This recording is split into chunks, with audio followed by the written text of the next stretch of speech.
नमस्कार, खिलाड़ी नंबर 1 में आप सभी का स्वागत है। मैं हूं सुमित और वीकली एक्सपायरी का दिन भारतीय बाजारों में आज वैसे तो एक रेंज बाउंड कामकाज है। अगर आप इंडिसेस पे नजर डालेंगे तो बिल्कुल फ्लैट टोन पे इंडिसेस कामकाज कर रहा है। निफ्टी बिल्कुल फ्लैट है, करीब 21,840 842 के जोन्स में। एक डिप जरूर है, लेकिन हाँ आज पूरे दिन एक रेंज में ही है, तो ये डिप ऐसा कोई डिप नहीं है।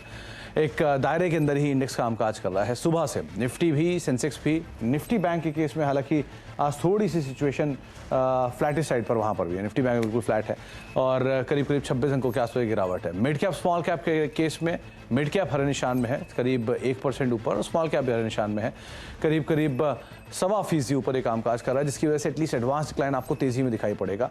एडवांसेस करीब 1600 शेयर तेजी में है और 582 शेयरों में बिकवाली है।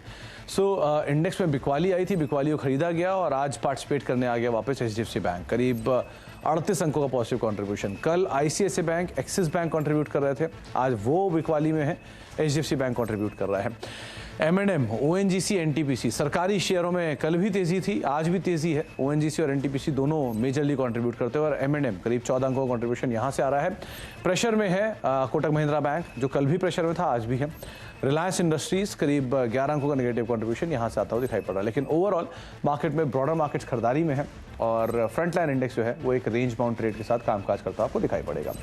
3 खिलाड़ी इस पूरे हफ्ते हमारे साथ मौजूद हैं, उनसे हम बातचीत कर ही रहे हैं। ब्रजेश हैं, रूपक है, अमित हैं, जिनसे हम बातचीत कर रहे हैं इस पूरे हफ्ते, और तीनों हमारे साथ मौजूद भी हैं। उनसे हम चर्चा भी करेंगे मार्केट्स को लेकर और साथ ही साथ उनके इंडिविजुअल ट्रेड्स पर भी। एक बड़ा फेरबदल अमित के पोर्टफोलियो में हुआ, 7% का पॉजिटिव रिटर्न, जहां कल तक 1.5% का नेगेटिव था, आज 7% पॉजिटिव रिटर्न है।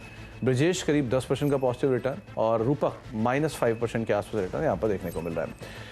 ब्रजेश, अमित और रूपक, आप तीनों को नमस्कार, तीनों का स्वागत है कार्यक्रम में, लगातार करते रहेंगे।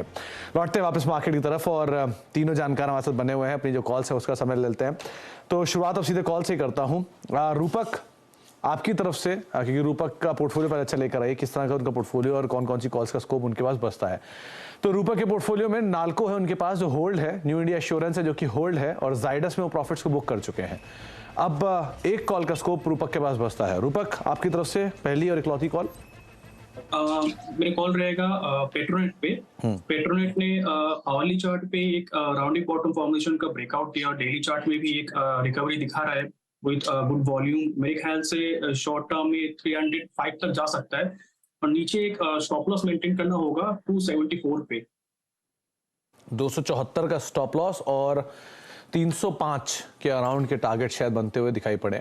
आप पेट्रोनेट पे लॉन्ग जा सकते हैं, 282-83 पे डे हाई के आसपास पेट्रोनेट कामकाज कर रहा है। एक एक करके तीनों खिलाड़ियों के जो पोर्टफोलियोज हैं उनके ऊपर नजर डालते हैं और रिटर्न्स देख लेते हैं। सबसे पहले ब्रजेश जी का पोर्टफोलियो आया है, तो ब्रजेश जी के पोर्टफोलियो में फेडरल बैंक और सोनाटा सॉफ्टवेयर दोनों नए एडिशन है। 158 रुपए के टारगेट्स के लिए खरीदारी की राय, और सोनाटा सॉफ्टवेयर 845 रुपए के टारगेट्स के लिए खरीदारी करके चलने की राय, 801 का स्टॉप लॉस है। रिटर्न वाइज फेडरल बैंक 1/4% का कंट्रीब्यूशन पॉजिटिव और सोनाटा सॉफ्टवेयर 0.5% के आसपास का नेगेटिव कंट्रीब्यूशन देता हुआ दिखाई पड़ रहा है। इसके अलावा रूपक का पोर्टफोलियो में 2 कॉल्स ऑलरेडी थी और एक और नया एडिशन, पूरा PSU, नाल्को 174 रुपए के टारगेट्स के लिए, न्यू इंडिया एश्योरेंस 290 के टारगेट्स के लिए, और पेट्रोनेट करीब 300 रुपए के टारगेट्स के लिए यहाँ पर लॉन्ग करके जाने की राय उनकी तरफ से आई हुई है। कंट्रीब्यूशन वाइज अगर देखेंगे तो नाल्को 2% का contribution, new India assurance flat, और पेट्रोनेट करीब 1% के आसपास कंट्रीब्यूशन ये भी देता हुआ दिखाई पड़ रहा है।